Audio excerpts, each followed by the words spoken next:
G'day folks. Well, there's not too many hotter topics in the four-wheel drive game at the moment than those surrounding diesels. And I'm talking about things like DPF deletes, I'm talking about performance modules versus remapping and all the associated issues that come along with that. So I thought I would pop up here to Toowoomba, to Diesel Care, who not only service four-wheel drives, they do also fit performance modules like the STEINBAUER 2 four-wheel drives. I thought we'd find out some of the issues that people are having. So I'm joined here by Gav from Diesel Care. When you're looking at remapping a four-wheel drive, which is pretty common at the moment, what are some of the issues that you're finding people are actually having?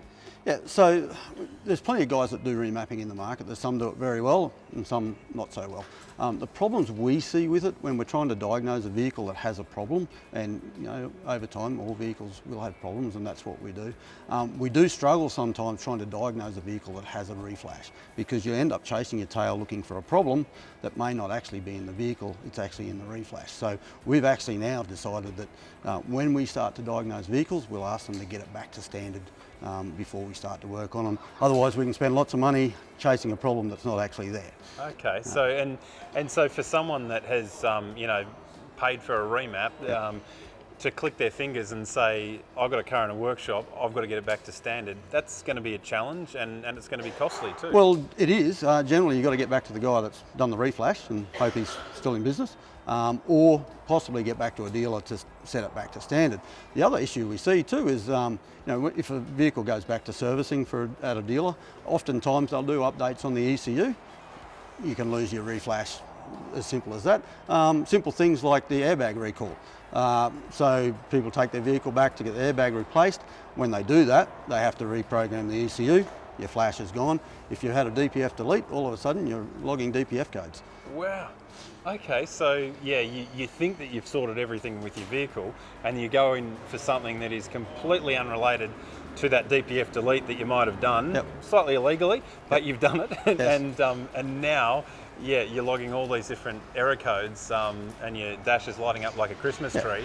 So so you've either got to go back and get another reflash done to delete your DPF, or actually reinstall the DPF. So, and if you go to sell your vehicle, they do a roadworthy on it, which they have to do in Queensland, and varies from state to state what the rules are, but you may not get that roadworthy to sell the vehicle because there's no DPF in the system. Wow, okay.